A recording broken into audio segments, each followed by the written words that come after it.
வணக்கம் friends, welcome to round about Gates YouTube channel. எல்லாரும் எப்படி இருக்கீங்க? நல்லா இருக்கீங்களா? ஒவ்வொரு நாளும் ஒவ்வொரு கோயிலை பற்றி டீட்டெயிலாக இந்த சேனலில் பார்த்துட்டு வரோம். இன்னைக்கு நம்ம பார்க்க போகிற திருக்கோவில் திருவள்ளூரில் உள்ள அருள்மிகு வீரராகவ பெருமாள் திருக்கோவில். இந்த கோவிலை பற்றி டீட்டெயிலாக தெரிஞ்சுக்கலாமா? மூலவருக்கு சந்தன தைலத்தில் மட்டுமே அபிஷேகம். இத்தலத்து கிருதாபதனி தீர்த்தம் கங்கையை விட புனிதமானது. இக்குளத்தில் குளித்தால் மனதால் நினைக்கும் பாவங்கள் கூட விலகுமாம். பெருமாளின் மங்களாசாசனம் பெற்ற 108 திவ்ய தேசங்களில் இது 60வது திவ்ய தேசம் ஆகும். வைத்திய வீரராகவர் பிணி தீர்க்கும் வீரராகவர். 3 அமாவாசைகளுக்கு தொடர்ந்து வந்து பெருமாளிடம் வேண்டிக் கொண்டால் தீராத வியாதிகளும், குறிப்பாக வயிற்று வலி, கைகால் வியாதி, காய்ச்சல் ஆகியவை குணமாகி விடுகிறது. இது தவிர கல்யாணம், குழந்தை பாக்கியம் கிடைக்க மற்றும் கஷ்டங்கள் தீர, செல்வம் பெருக இத்தலத்து பெருமாளை வேண்டிக் கொள்ளலாம். தொண்டை மண்டலத்தில் உள்ள மிக முக்கிய திவ்ய தேசம் இது. 6 கால பூஜைகள் இன்றும் நடந்து கொண்டிருக்கும் சிறப்பு கொண்ட திருத்தலம் இது. மார்க்கண்டேய புராணத்தில் இத்தலம் குறித்து கூறப்பட்டுள்ளது.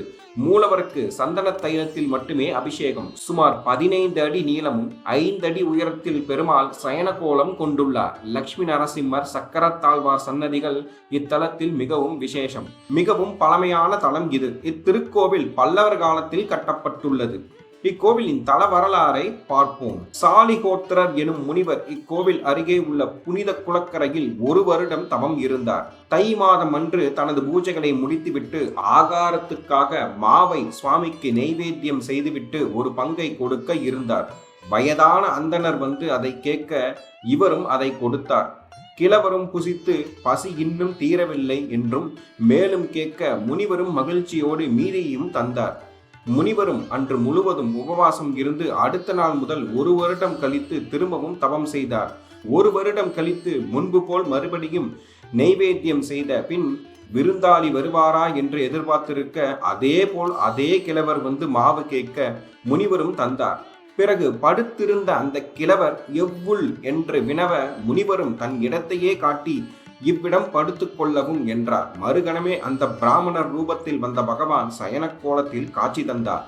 முனிவரிடம் வரம் கேள் என கூற, இவரும் இங்கு வரும் பக்தர்களுக்கு அவரது பிரச்சனைகளை நிறைவேற்றி வைக்கும்படி கேட்க, பகவானும் அவ்வாறே அருளி இங்கு எழுந்தருளியதாக இத்தல வரலாறு கூறுகிறது.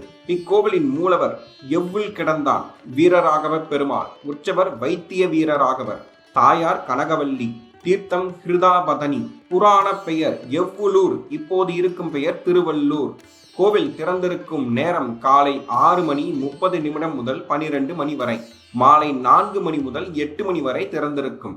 அமாவாசை நாட்களில் காலை 5 மணி முதல் இரவு 8 மணி வரை தொடர்ந்து திறந்திருக்கும். கோவில் திருவள்ளூர் நகரின் மத்தியில் இருக்கிறது.